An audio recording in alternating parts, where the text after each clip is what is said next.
Hello everyone, कैसे हो आप लोग।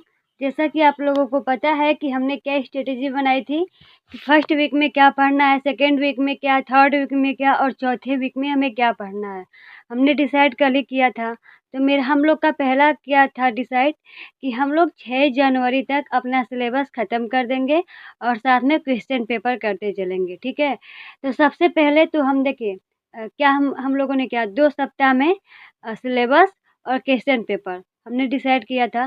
तो हम ऐसा करेंगे, एक दिन में एक कई-कई टॉपिक जो सिलेबस है, वो कई-कई टॉपिक सर्च करके हम लोग पढ़ेंगे। मतलब आप लोग पढ़िएगा और जल्दी-जल्दी हम कवर करवा देंगे आप लोगों का सिलेबस, ठीक है? ताकि 30 या 31 तक आपका सिलेबस कवर हो जाए, हम ऐसा करेंगे। और उसके बाद देन हम क्वेश्चन पेपर की प्रैक्टिस करेंगे। मतलब कैसे भी करके 6 जनवरी के पहले आपका सिलेबस कंप्लीट हो जाना है, ठीक है? तो हम एक-एक करके फटाफट सारा कवर करते चलेंगे। तो इसके पहले हम ग्रोथ एंड डेवलपमेंट देख चुके हैं। अब हम एक दिन में कई सारे ऐसे वीडियो लेके आएँगे। आप लोग वीडियो को लाइक शेयर करते रहिएगा ताकि हमें भी मोटिवेशन मिले, हमें भी लगे कि हाँ, आप लोग साथ दे रहे हैं, ताकि मुझे भी एक दिन में कई सारे वीडियो कराने में मज़ा आए और मैं जल्दी से सिलेबस कंप्लीट करवा दूँ, ठीक है? तो इसके पहले हम ग्रोथ एंड डेवलपमेंट कर चुके हैं। अब हम हेरिडिटी करेंगे। आप लोग पढ़ तो चुके ही होंगे, बस हमें रिवीजन करना है, तो फटाफट देख लेते हैं, ठीक है? तो हेरिडिटी एंड एनवायरनमेंट। तो हेरिडिटी यानी कि आनुवंशिकता और एनवायरनमेंट यानी कि हो गया पर्यावरण। तो देखिए आनुवंशिकता पे क्या डिपेंड होता है, ये जीन्स पे होता है, यानी कि पीढ़ी दर पीढ़ी। यानी कि अगर आपके माँ-बाप की आँखें नीली हैं, तो आपकी भी आँखें हो सकता है अधिक से अधिक चांसेस हैं कि आपकी भी आँखें नीली हो। अगर उनकी हाइट अधिक है, तो हो सकता है कि आपकी भी हाइट अधिक हो। ये पूरा श्योर नहीं होता, लेकिन मैक्सिमम होता है ऐसा, ठीक है? अगर वो उनकी हाइट कम है, तो हो सकता है कि आपकी भी हाइट कम हो। तो ऐसा अक्सर केस में होता है। शायद ही कुछ होता होगा कि मतलब ना मिलता हो, लेकिन अधिकतर मिलता है। जैसे लोग पहचान जाते हैं कि अरे तुम उनके भाई हो क्या? अरे तुम उनके लड़के हो क्या? तो ये पीढ़ी दर पीढ़ी होता रहता है। बायोलॉजिकल मैच्योरेशन यानी कि जैविक परिपक्वता होता है ये। हेरिडिटी जो होता है, ये बायोलॉजिकल होता है, ठीक है? फिजिकल स्ट्रक्चर यानी कि शारीरिक संरचना।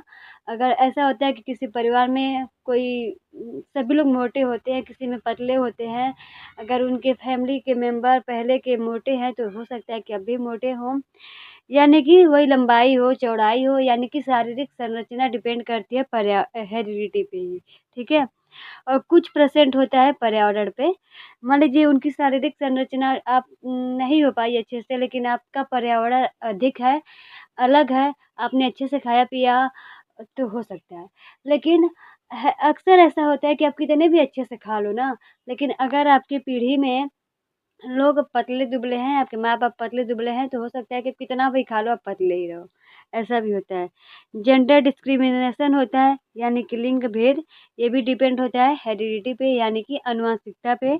और बुद्धि यानी कि इंटेलिजेंस हेरिडिटी पे ही डिपेंड करता है। यानी कि अधिक चांस है, पूरा-पूरा नहीं कह रही, अधिक चांस है हेरिडिटी पे ही डिपेंड होती है बुद्धि। यानी कि माँ-बाप के पास अगर नॉलेज अधिक है, तो बच्चा और नॉलेजेबल होता है, माँ-बाप के पास नॉलेज कम है, तो बच्चे के पास नॉलेज कम होता है। और कुछ केस में होता है, वो एनवायरनमेंट पे डिपेंड होता है, जैसे कि आगे आप लोग देखिए। एनवायरनमेंट यानी कि पर्यावरण, तो ये मैच्योरेशन, न्यूट्रिशन यानी कि पोषण, वही बात हो गई मैं पहले बताई कि हाँ, अगर मान लीजिए उन लोगों का खान-पान सही ना रहा हो क्या पता, लेकिन बच्चे को अच्छा पोषण मिला, तो वो एनवायरनमेंट के हिसाब से हो जाता है, वो पोषण मिलता है, तो उसका जो शारीरिक संरचना है वो अलग हो जाता है। इनी इनिशियल इंस्पिरेशन यानी कि आरंभिक प्रेरणा, ठीक है? आरंभिक प्रेरणा भी एनवायरनमेंट पे डिपेंड होता है। जीवन की आवश्यक सुविधाएँ, ये भी एनवायरनमेंट पे ही डिपेंड होता है।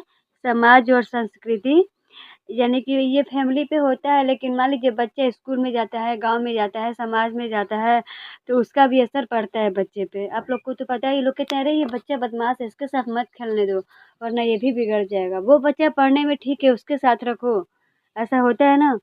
स्कूल में जाता है बच्चा, ये भी एनवायरनमेंट पे डिपेंड है कि अच्छे दोस्त मिल रहे हैं कि बुरे दोस्त मिल रहे हैं। अच्छे दोस्तों के साथ अच्छा बनेगा, बुरी संगत पड़ जाएगा तो वहीं से लड़का बिगड़ जाएगा।